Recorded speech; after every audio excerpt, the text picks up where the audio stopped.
Descubra como transformar sua espiritualidade e viver com serenidade no presente, através do preterismo completo, com o livro 10 Passos para a Plenitude Espiritual, de André Pimentel. Um convite para libertar-se do medo, reconectar-se com o propósito divino e abraçar uma vida plena de paz. Disponível agora no WhatsApp, leve a mensagem de tranquilidade e renovação para o seu dia a dia. Olá, abençoados! Graça e paz! Bem-vindos ao canal da Graça Pura. Eu me chamo André Pimentel. Eu gostaria de pedir a todos vocês que ainda não se inscreveram no nosso canal, meu querido, se inscreva hoje mesmo. Toque o sininho para que o YouTube te avise quando estivermos no ar com mensagens grandiosas iguais a esta. Deixe o seu like, porque já vem coisas boas por aí. Comentem à vontade, tá bom? Comente as suas dúvidas, aquilo que você acha. Agora é a hora da palavra. Vamos a Ezequiel capítulo 27, versículo 1 primeiro. Está lá escrito: recebi esta mensagem do Senhor. Irmãos, como é nosso costume, eu vou trazer um pouco aqui do contexto histórico e cultural dessa parte aí de Ezequiel, tá legal? Ezequiel era sacerdote e profeta na época em que Israel estava no exílio, tinha sido capturado pelos babilônicos, né, pela Babilônia. Isso ocorreu após a conquista da cidade de Jerusalém, lá pelo rei Nabucodonosor, na Babilônia, lá em 587 a.C. Ezequiel, irmãos, profetizou durante um momento de grande crise, de grande desespero para o povo de Israel. Havia tido uma destruição, havia um lamento, né, que eu vou explicar para vocês o que significa lamento na profecia. Havia sido dado um juízo contra Israel. E Israel foi detido e levado cativo para a Babilônia. Houve a destruição do templo, como nós estamos vendo no ano 70. Nesse tempo também havia sido tudo destruído. Então o povo estava no exílio. Isso trazia grande tormento, grande sofrimento, grande desesperança. Ezequiel recebeu suas visões e mensagens proféticas enquanto acontecia esse período. E suas palavras eram direcionadas ao povo judeu que estava disperso na Babilônia. Aqui no capítulo 27, Ezequiel profetiza contra a cidade de Tiro, uma importante cidade comercial marítima da época. Por quê? Porque ali haviam portos. E onde havia porto, o mundo daqueles dias, a terra habitada daqueles dias, passava obrigatoriamente por essas cidades marítimas. E Ezequiel, ele usa, atenção, uma linguagem poética e simbólica, como era comum entre as profecias judaicas. Era comum um tipo de linguagem que você vai ver aí, para descrever o quê? A grandeza e a riqueza dessa cidade de Tiro, bem como a sua queda iminente devido à arrogância de seu rei, à injustiça que havia naquele lugar. Agora, uma pergunta eu faço: por que os profetas usavam esse tipo de linguagem em suas profecias? Existia uma razão para isso. Vocês sabem quais são? Então, o primeiro era o impacto emocional. Porque este tipo de linguagem que na profecia vocês vão ver quando nós entrarmos nela, ela tinha essa linguagem simbólica e poética porque ela tem um poder de despertar emoções. Porque a ideia aqui era alcançar os corações e mentes daquelas pessoas. Então o primeiro fato era esse. Era para causar impacto emocional. O segundo era para trazer a memória. Era para ficar memorizado. Geralmente esse tipo de linguagem profética é mais fácil para lembrar. E um detalhe importante, eu destaco aqui: a população daqueles dias tinha pouco ou nenhum acesso à escrita. Então, as profecias precisavam ser carregadas de forte impacto emocional para que as pessoas memorizassem e pudessem transmiti-la. Então, era preciso criar dentro do imaginário daquelas pessoas. Elas não tinham, por exemplo, um celular com gravador que pudessem gravar e repassar, como nós estamos fazendo aqui. O terceiro, acesso a um significado mais profundo, usando os tipos de quê? De simbologia ou poesia. E aí, as profecias judaicas, elas eram carregadas da simbologia judaica. As profecias babilônicas eram carregadas de simbologia babilônica. Se você não entender isto naqueles dias e trazer esse simbolismo para cá, está errado. Então, era mais fácil de se memorizar, ou seja, atendia às questões profundamente judaicas, no caso que nós estamos falando aqui, e verdades das revelações que Deus queria falar, revelações divinas. Em quarto lugar, por que usavam-se essa linguagem? por causa, era uma proteção contra a perseguição. Irmãos, em alguns períodos da história de Israel, os profetas eram perseguidos e mortos. E muitos sofriam resistência em suas mensagens. Jesus falou isso lá em Mateus capítulo 36, não é verdade? Quantos profetas foram mortos por Jerusalém que Deus enviou, que ele enviou? Então, o uso dessa linguagem simbólica, nós temos que entender isso, permitia que eles transmitissem suas críticas e advertências de formas mais sutis e menos suscetíveis a represálias. Por isso que ela tinha esse tom enigmático. Por estas razões, os profetas usavam esse tipo de argumento em suas profecias e isso, infelizmente, trouxe resultados ruins para os dias de hoje. Não por causa deles, mas por causa do que eu já expliquei a vocês. O sistema religioso não quer se desagarrar do folclore. Eles querem ficar agarrados do folclore, que é mais fácil de quê? Manipular. Então, devido à falta de análise bíblica, começaram o quê? A interpretar estas profecias para os dias de hoje. E detalhe, usurpando o seu significado. E um deles está aí, Ezequiel capítulo 27, onde se acredita o quê? Que aqui houve uma rebelião no céu, irmãos. Vocês vão ver que não. Se você ler textualmente, vocês vão ver que realmente, se você ler friamente a letra, você vai pensar que ali era um anjo, um querubim, eu vou falar sobre isso. Aonde houve, eles falam da espiritualização do mal. Então, abençoado, em primeiro lugar, essa profecia de Ezequiel capítulo 27 veio para a cidade de Tiro. Tá? Ela foi direcionada a Tiro. Era uma cidade que havia perto lá da Babilônia. Em segundo lugar, essa profecia foi dirigida para o príncipe de Tiro, um homem, filho de um rei, o rei de Tiro, que é a terceira pessoa. Então essa profecia ela tinha uma direção. Veja Ezequiel capítulo 27, versículo 2. Filho do homem, entoe um cântico fúnebre para Tiro. Então Ezequiel estava recebendo a profecia de Deus e diz, olha, haverá... O que Ezequiel está dizendo aí? Que haverá destruição, haverá morte. Essa palavra cântico fúnebre significa o quê? Que a situação de Tiro seria tão grave que mereceria um lamento fúnebre, como se a cidade estivesse enfrentando uma morte simbólica.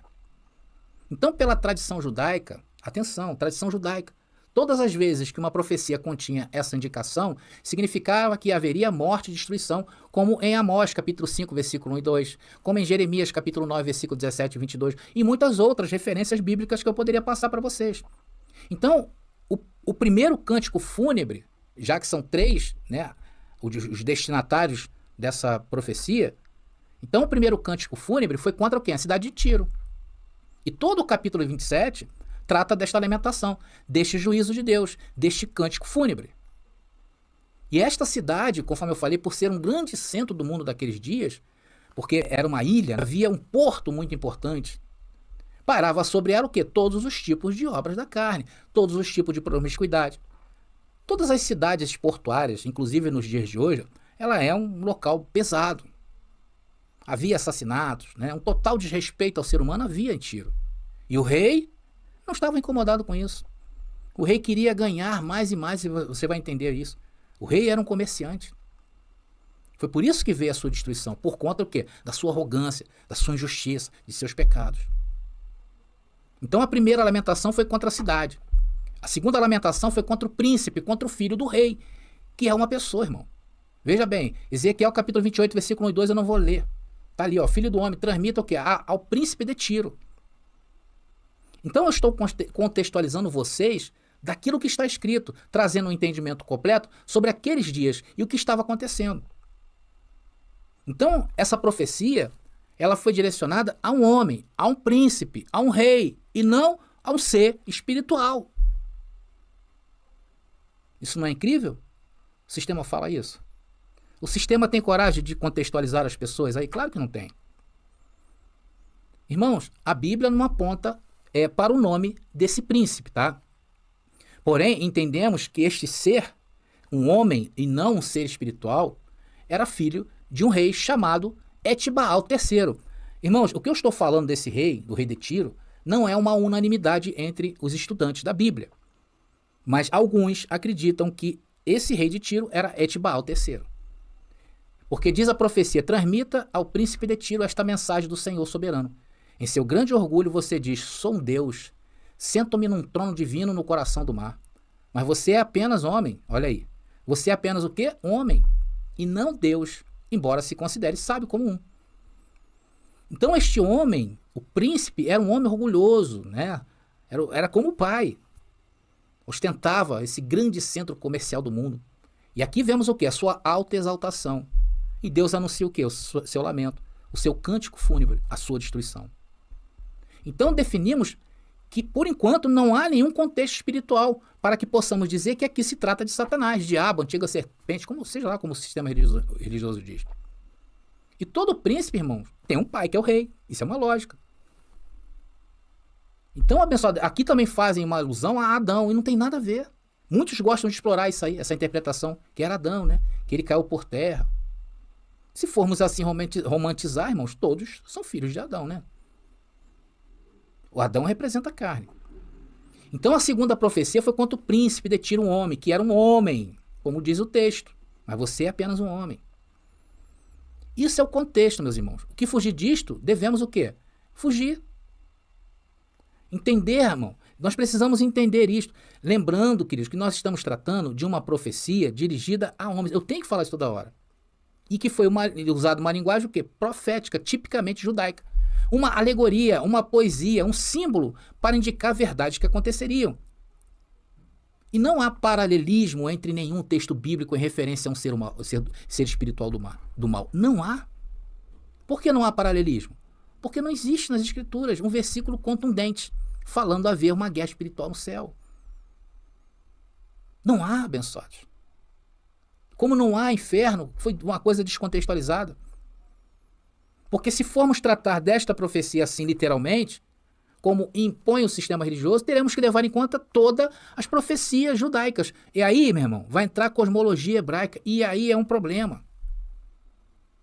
É igual, por exemplo, aquela parábola que fala sobre o rico, né, e o pobre, o Lázaro, que as pessoas interpretam aquilo ali como uma coisa literal, que é o inferno realmente.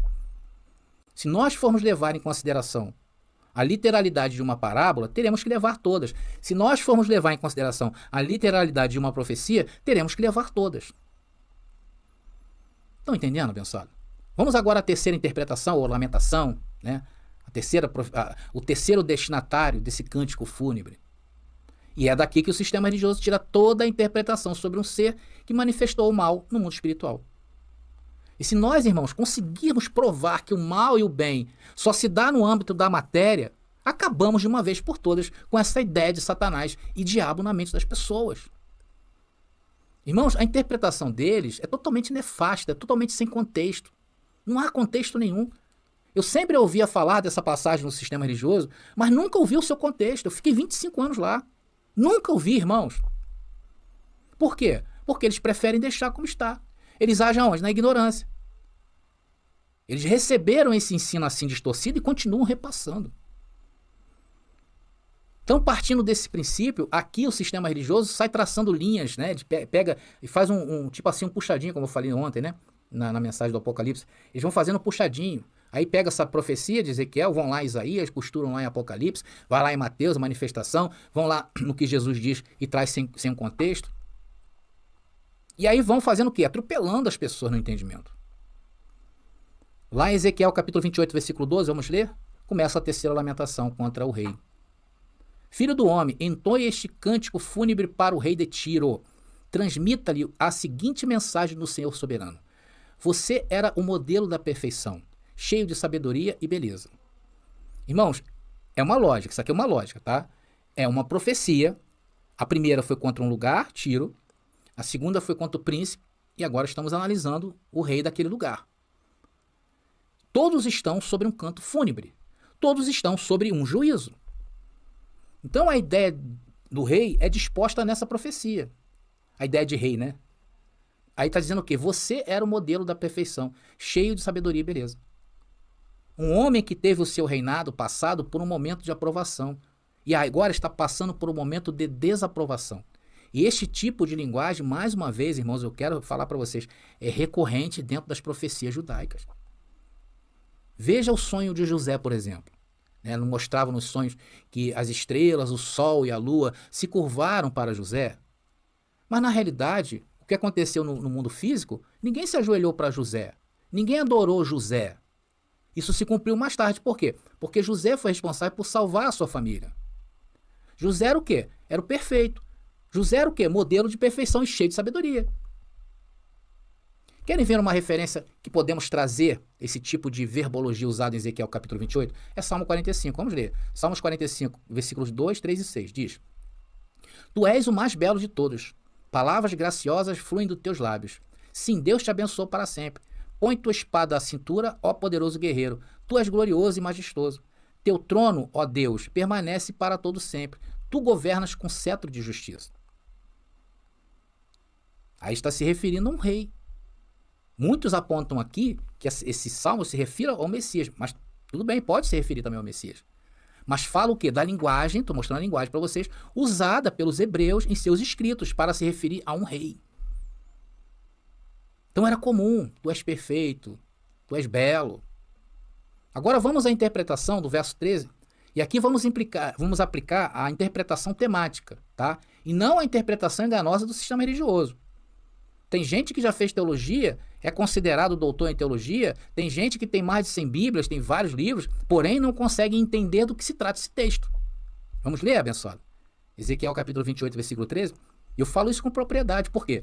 Porque lá no meu WhatsApp vem um monte de gente me procurar, pessoas que já fizeram teologia, e não conseguiram enxergar isso dessa maneira. Ezequiel 28, 13 diz: Estava no Éden, o jardim de Deus. Atenção. Aqui as pessoas pensam que está se referindo lá a Adão. Suas roupas eram enfeitadas com todas as pedras preciosas: rubi, topázio, esmeralda, crisólito, ônix e jaspe, safira, berilo e turquesa, todas trabalhadas com cuidado para você sobre o ouro mais puro. Foram-lhe entregues no dia em que você foi criado. Então, irmãos, ao ler esse texto, como este, não podemos tirar o foco do contexto, abençoados, que nós apresentamos até agora, não podemos tirar, se trata daqueles dias. Aqui não está se referindo a nada espiritual, a nada eterno. Nada aqui está se referindo a uma maldade espiritual, e muito menos a Adão. Analisa o texto aí, estava no Éden, o jardim de Deus. Irmão, se eu parar aqui e dar uma interpretação baseada no conhecimento bíblico, sem o seu contexto, eu vou dizer o quê? Que quem estava no Éden era Adão, sim ou não? Aí, André, jardim de Deus, ele está falando lá do jardim. Mas não é isso que eles fazem? E aqui começa o erro da interpretação. A ideia aqui, irmão, continua sendo o rei de Tiro. Lembre-se disso. Está tratando de um homem. Estava no Éden. Este contexto significa o local de onde esse rei estava negociando, irmãos. Éden. Eu vou mostrar para vocês. Mas também era um lugar. Vamos ver? Ezequiel capítulo 27. Vamos a um capítulo antes. É por isso que é bom o contexto. Capítulo 27, versículo 22 e 23. Diz lá: Os mercadores de Sabá e Ramá eram os teus mercadores. Em todos os seus mais finos aromas, em toda a pedra preciosa e ouro, negociaram nas tuas feiras. Não está parecendo ser um comércio aí? Aí vem aqui, ó, lugares lá: Harã, e Cane e Éden. Os mercadores de Sabá, Assur e Quilmade negociavam contigo. O que esse texto está parecendo, irmãos? Não está parecendo ser uma negociação? É isso aí. É uma negociação do rei de Tiro. Que aconteciam onde? Nas feiras de Harã, Acane e Éden.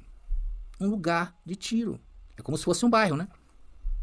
Esses eram os locais de negociação do rei. E não no jardim do Éden, como querem nos empurrar a goela abaixo do sistema religioso. Irmãos, isso não pode ser concebido, pois após a queda do homem, o homem perdeu o direito ao jardim. Não está se falando de Adão aqui. Olha, até na timeline, não tem por que estar falando de Adão. Por isso que interpretar o rei de Tiro como Adão é uma ignorância e uma covardia para quem não entende. Vocês estão conseguindo entender? Entender isto, irmãos, assim como faz o sistema religioso, é muito ardiloso, é vil, é insensato demais. O contexto que eu estou passando para vocês não pode ser interpretado de outra maneira. E vocês vão entender por que no final desse vídeo. O fato aqui é que a profecia contra o rei de Tiro exalta a maneira como este homem guardava e protegia a sua cidade. Um grande negociador, mas protegia somente os seus negócios. E ele negociava com os povos do mundo daquela época, de Sabá, de Assur, de Quilmade, nas feiras de Harã e Cane e Éden. E não que estava negociando algo no jardim do Éden, irmãos. André, e o jardim de Deus no texto? Vamos à passagem aí, vamos lá. Ezequiel 28:13 diz, estava no Éden, o jardim de Deus. Aí está uma referência em hebraico, tá? Vou explicar. Suas roupas eram, eu já li isso ali, né? Essa palavra em hebraico aí, irmãos, quer dizer Gan Elohim. Quer dizer o jardim dos deuses.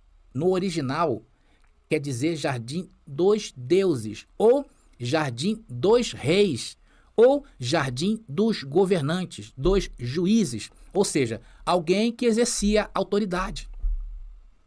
Isso era uma característica muito comum encontrada em muitas culturas antigas, incluindo algumas das sociedades descritas na Bíblia. Ter jardim e pomares. André, de onde você tirou isso? Irmão, não precisa ir muito longe. Eu tenho um dicionário hebraico aqui. Mas você não precisa ir muito longe. É só você dar uma pesquisadinha no Google. Você vai ver. Você vai encontrar isso aí.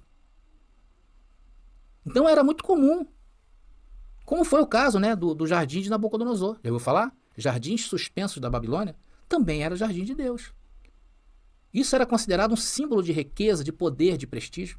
Ou seja, no contexto histórico que eu estou apresentando para vocês, esse jardim se refere ao jardim de Tiro.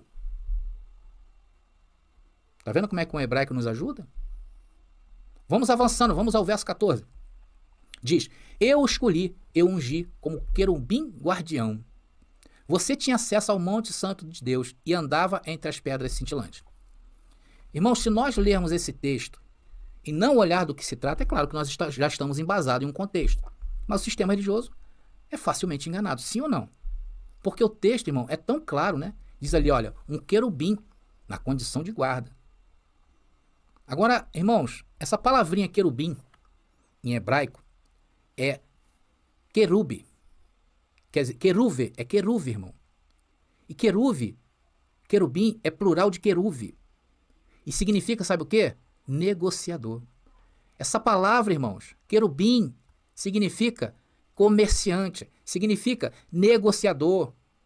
O rei de Tiro era um querubim, era um queruve, era um comerciante, era um negociador.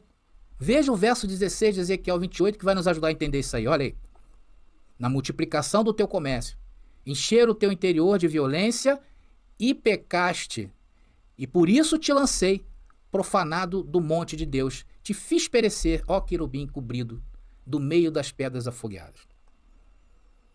Irmãos, o rei de Tiro é visto nesta profecia como um querubim, e sua atividade comercial era um comerciante. Sua atividade comercial, ele era um comerciante, ele era um negociador chamado queruve, em hebraico.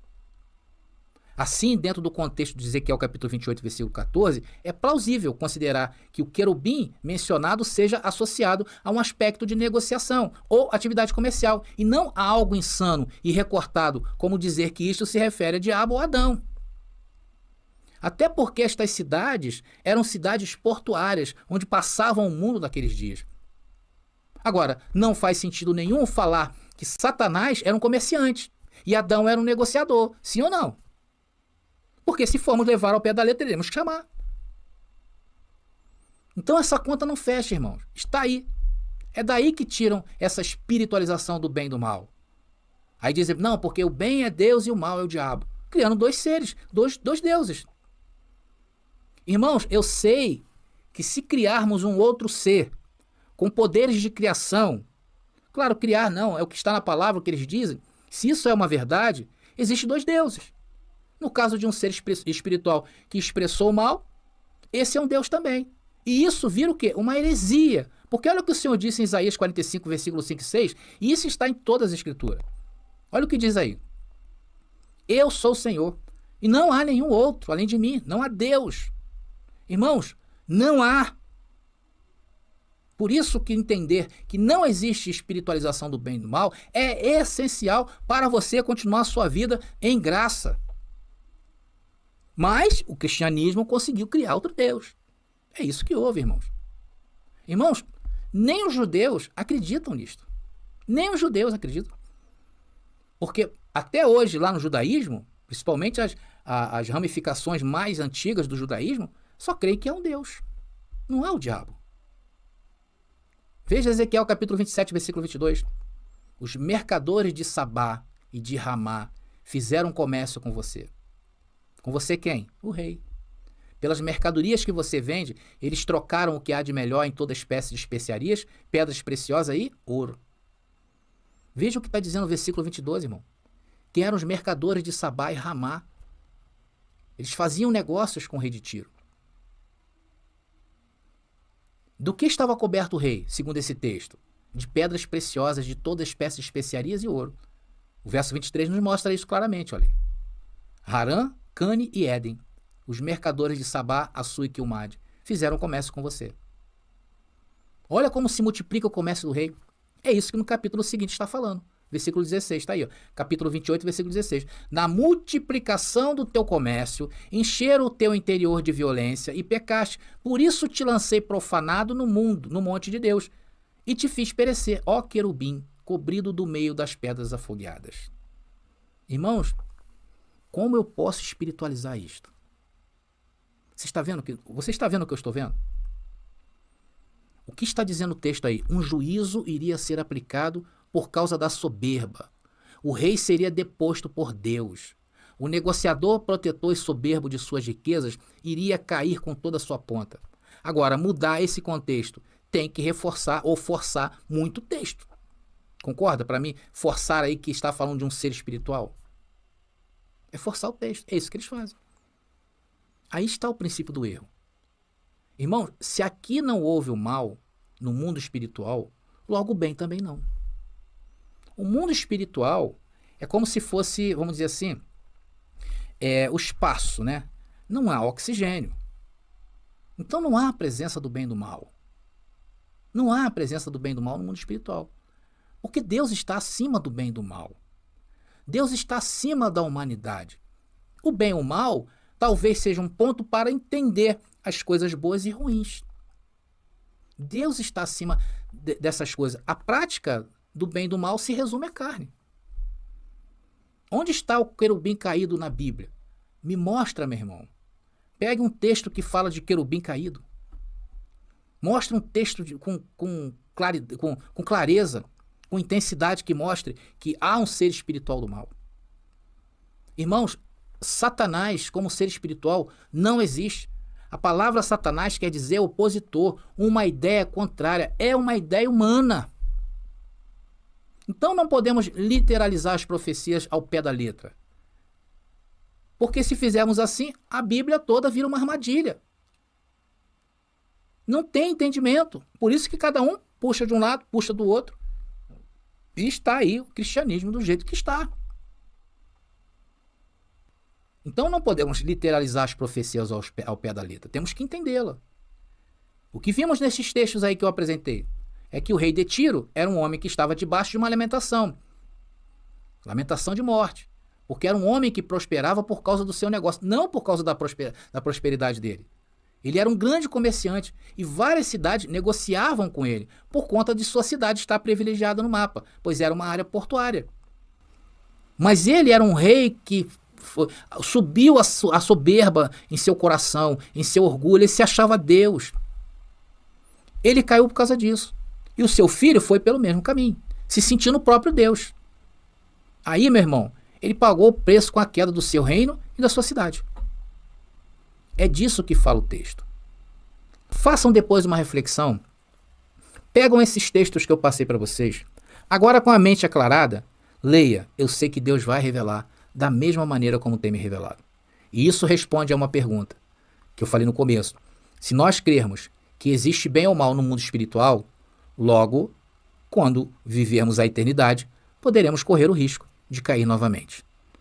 Porque se aconteceu uma vez, no mundo espiritual, não há como deter isto. Então, abençoados, não há como fechar essa porta. A porta é fechada quando você entende que bem ou mal é uma coisa referente ao ser humano. Descubra 33 Maneiras de Matar o Diabo, uma obra corajosa de André Pimentel, que explora as 33 passagens bíblicas que mencionam o temido diabo. Desvende os mistérios, enfrente dogmas e desafie crenças arraigadas. Cada página é uma revelação, cada passagem um convite à compreensão profunda. Não tema o desconhecido, abrace-o. Adquira o livro agora no WhatsApp 21 979 87 46 68 e embarque nessa jornada reveladora.